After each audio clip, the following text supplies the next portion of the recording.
Wari uzi ko ingurube ikenera intungamubiri zirenga 30 buri munsi kugira ngo ikure neza? Ese uzi neza ibikubiye mu biryo ugaburira ingurube zawe buri munsi? Waba warigeze wibaza impamvu ibiryo by'ingurube bigoye kubitegura? Impamvu bigora aborozi kwikorera imvange z'ibiryo by'ingurube zabo? None se izi ntungamubiri zirenze 30 ku munsi uzibona he? Uzibona ute? Ibi ni ibibazo mbaza mwebwe mumurikiye kuri iyi saha, cyane cyane abatangiye korora ingurube, abatangiye kwinjira mu bworozi bw'akabenzi. Ibiryo by'ingurube si ibintu byo guteka gusa ngo ube wafata ingunguru, ufate isafuriya, ushyiremo ibirayi, ushyiremo ibitoki, ushyiremo ibintu byose utogose uhereze ingurube zawe.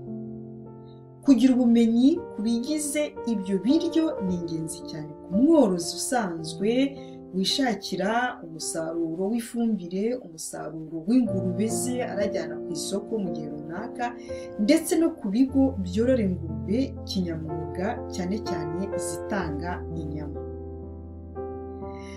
Mwaramutse, muraho murakomeye, nizeye ko muri amahoro.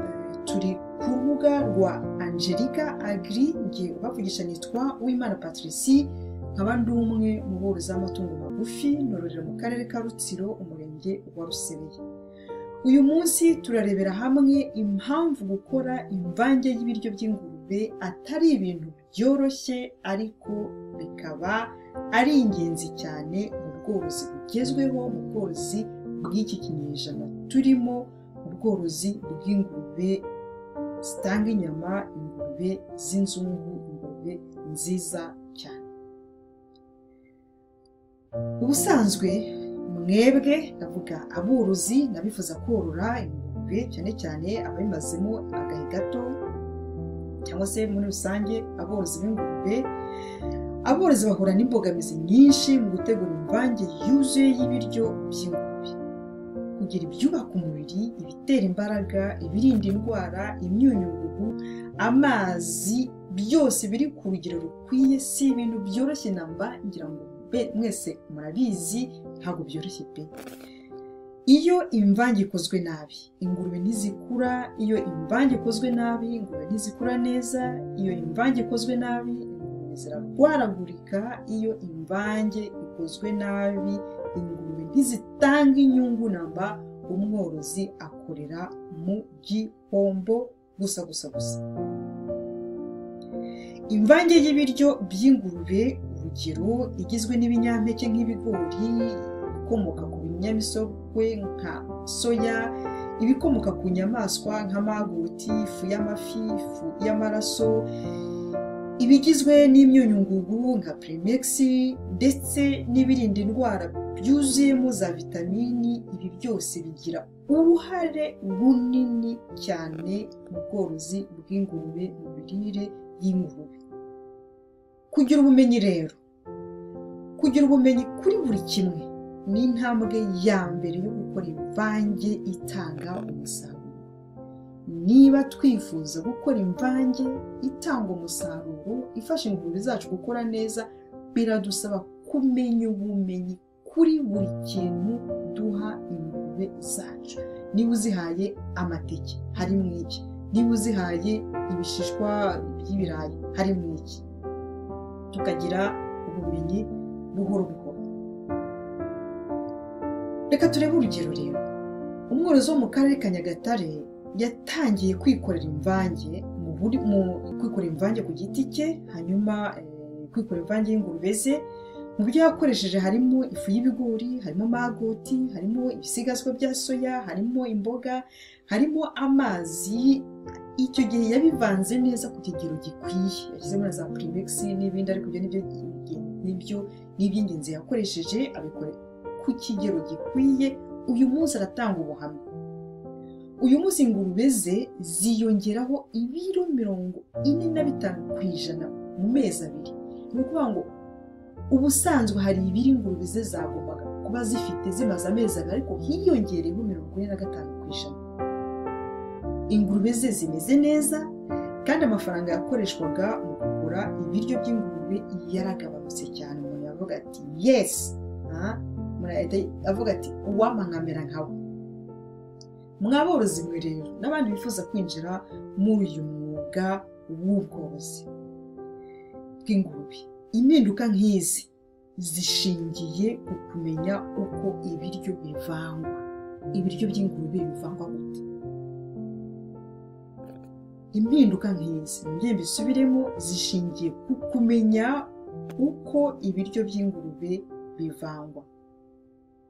Kuvanga, gufata isafuriya ukavanga, kuvanga ibiryo by'ingurube si ibintu bikorwa n'intoki gusa, ahubwo bisaba ubumenyi.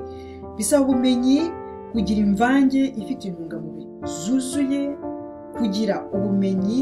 Kuvanga ibiryo niyo nzira nziza itanga umusaruro. Kugira ubumenyi mu kuvanga ibiryo bituma ingurube zawe zirushaho kugira ubuzima bwiza. Nibyo koko turavanga, nibyo koko, ariko se ibyo tuvanga bigizwe n'iki? Tumenye, tugerageze, dukore ibiryo bihuye n'iby'ingurube zacu zikeneye.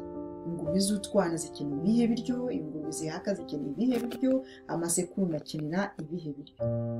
Reka ngire rero icyo mbisabira, cyane cyane inzobere mu kuvanga ibiryo by'ingurube. Umwuka agira Imana. Ndavuga nti waba ufite uburambe mu gukora ibiryo by'amatungo, wowe nyumva kuri iyi saha.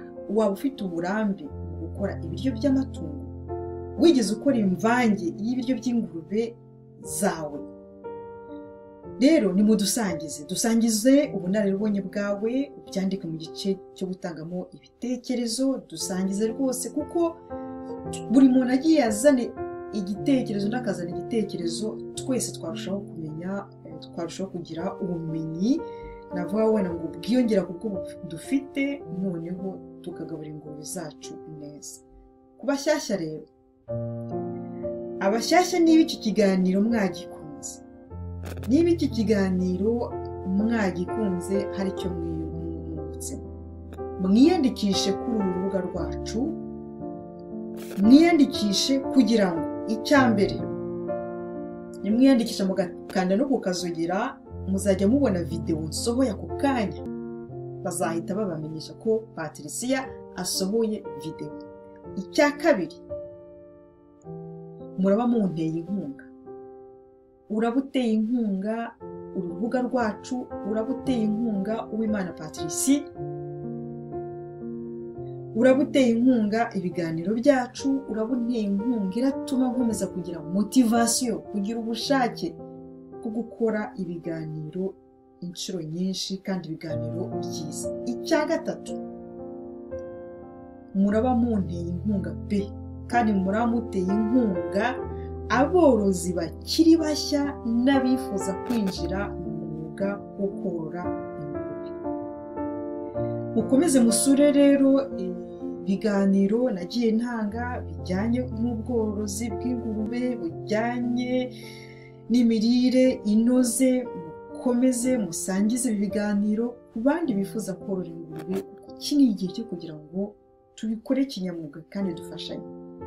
Imana ibaha umugisha, Imana ibagirire neza kuba mwabonye umwanya wo gukurikirana iki kiganiro cy'uyu munsi.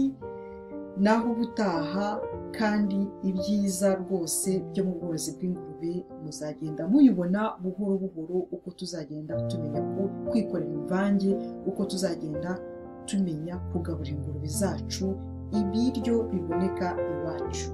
Mugira amahoro.